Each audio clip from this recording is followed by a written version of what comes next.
கர்த்தருடைய பரிசு நாமத்திற்கு ஸ்தோத்திரம் உண்டாவதாக. இன்றைய ஜீவ வார்த்தை நிகழ்ச்சியை கேட்டுக்கொண்டிருக்கும் அனைவரையும் கர்த்தருடைய பரிசு நாமத்தினால் வாழ்த்துகிறேன், ஆசீர்வதிக்கிறேன். இன்றைய தின தியானத்திற்கு தேவன் கொடுத்த வேத பகுதி அது ஏசாயா தீர்க்கதரிசி எழுதின புஸ்தகம், அதில் 12ஆம் அதிகாரம் 2ஆம் வசனம். ஏசாயா 12:2. இதோ தேவனே என் ரட்சிப்பும், நான் பயப்படாமல் நம்பிக்கையா இருப்பேன். கர்த்தராய யெகோவா என் பெலனும் என் கீதமும் ஆனவர், அவரே எனக்கு ரட்சிப்பும் ஆனவர். பாருங்க, தேவனே என் ரட்சிப்பும், நான் பயப்படாமலும் இருப்பேன். அப்ப இன்றைய தினம் நீங்கள் பயப்படாமல் இருப்பதற்காக கர்த்தர் உங்களை அழைக்கிறார். ஒருவேளை வருடத்தின் கடைசி நாட்கள் நம்ம ஓடிக்கொண்டிருக்கிறோம். இதுவரைக்கும் நடந்த காரியங்கள் ஒருவேளை நீங்க பயப்படுற காரியங்கள் நடந்திருக்கலாம். ஆனா நேற்று தினம் பார்த்தோம், நீதிமான்களுடைய ரட்சிப்பு கர்த்தரால் வரும் அப்படின்னு. அதே தான் இதுலயும் சொல்லப்பட்டிருக்கிறது.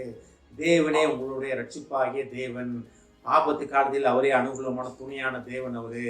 அதனால இந்த வருடத்தில் நடந்த காரியங்கள் அனைத்துக்கும் எதை கண்டு நீங்க பயப்பட வேணாம்.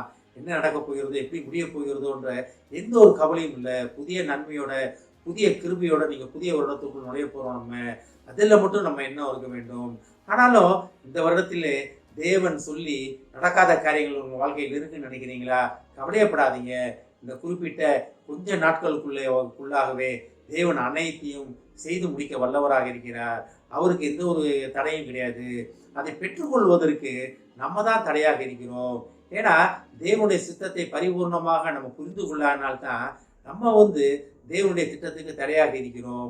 அந்த தடை தான் நம்ம தேவனுடைய ஆசீர்வாதங்களை பெற்றுக்கொள்ள தடையாக இருக்கிறது. தேவன் ஆசீர்வதிக்க வல்லவர். அவர் நம்மளை ஆசீர்வதிப்பதற்காகவே பூமியிலே பிறந்த தேவன். ஆசீர்வதிப்பதற்காக நம்மளுடன் பேசிக்கொண்டிருக்கிற தேவன். அப்ப தேவ ஆசீர்வாதம் உங்க தலையின் மேல உண்டு. தேவ நன்மைகள் உங்க வீட்டிலே உண்டு, உங்களுக்கு உண்டு. அதை நம்ம உணர வேண்டும். அந்த வசனம் அழகா சொல்றது பாருங்க. இதோ தேவனே என் ரட்சிப்பும், நான் பயப்படாமல் நம்பிக்கையாய் இருப்பேன். அப்ப எப்படி பயப்படாமல் நம்பிக்கையா இருப்பார்னா, தேவனுடைய ரட்சிப்பு, தேவனால் ரட்சிக்கப்பட்டதுனால அதை உணர்ந்து நாங்க பயப்பட மாட்டோம் அப்படின்னு ஏசாயா தீர்க்கதரிசி மூலமாக தீர்க்க தரிசனமாக சொல்லப்பட்ட காரியங்கள் இது. தேவனே என் ரட்சிப்பு, நான் பயப்படாமலும் நம்பிக்கையாயும் இருப்பேன். பயப்பட மாட்டேங்க, நம்பிக்கையா இருப்பேன். யார் மேல நம்பிக்கை? உங்களை ரட்சிக்கும், உங்களுக்காக ரத்தம் சிந்தி மரித்த தேவனுக்கு மேல உங்க நம்பிக்கை இருக்கும். ஒரு 2-3 நாட்களுக்கு முன்னாடி தான் கிறிஸ்துவின் பிறப்பை பண்டிகையை நம்ம கொண்டாடணும். எதுக்காக? உங்களை ரட்சிப்பதற்காக, உங்க பயத்தின் அவையை உணர்ந்து எடுத்துக் கொள்வதற்காக தான் கிறிஸ்து இயேசு உலகத்திலே பிறந்தார். உங்களை ரட்சிப்பதற்காகத்தான் பிறந்தார். அந்த நாளை தாண்டி திருப்பி நம்ம பயந்து கொண்டே இருக்கிறோமா? கிடையாது. கிறிஸ்துவானவர் உங்க உள்ளத்திலே வாசம் பண்ணி கொண்டிருக்கிறார். உங்க வீட்டிலே தலைவராக இருக்கிறார். உங்க வீட்டிலே வாசம் பண்ணி கொண்டிருக்கிறார். உங்களுக்கு பயத்துமே தேவையில்லை.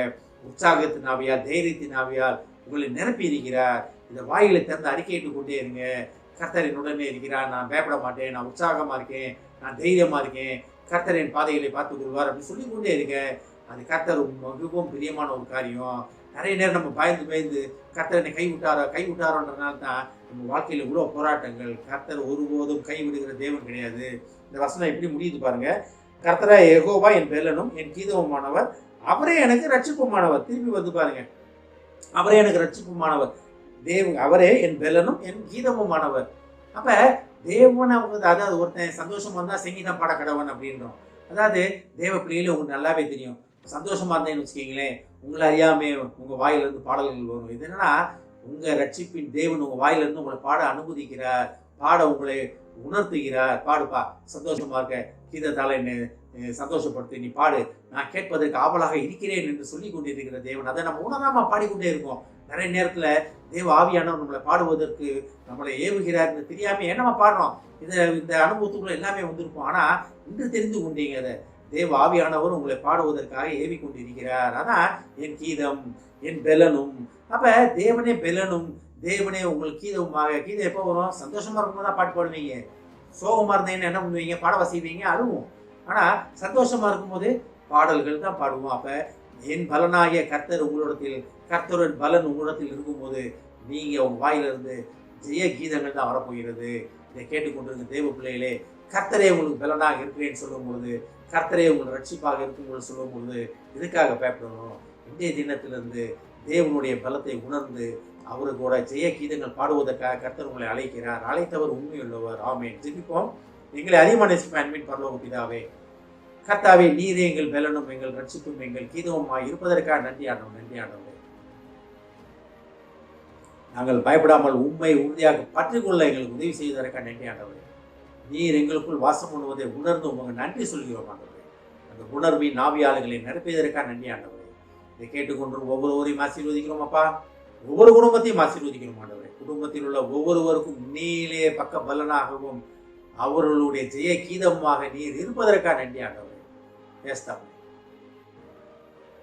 ரட்சிப்பின் தேவனே, நீர் அவர்களுக்கு பலனும் அவர்கள் கீதவுமாக நீர் இருப்பதை உணர்ந்து அவர்கள் உண்மை உறுதியாக பற்றிக்கொள்ள உதவி செய்யும். அந்த உணர்வின் நாவியால் அவர்களை நிரப்பும் அப்பா. ஆசீர்வதிக்கும் அப்பா. இயேசுவின் மூலமாய் கேட்கிறேன் நல்ல பிதாவே, ஆமென். கர்த்தர் உங்களை ஆசீர்வதிப்பாராக.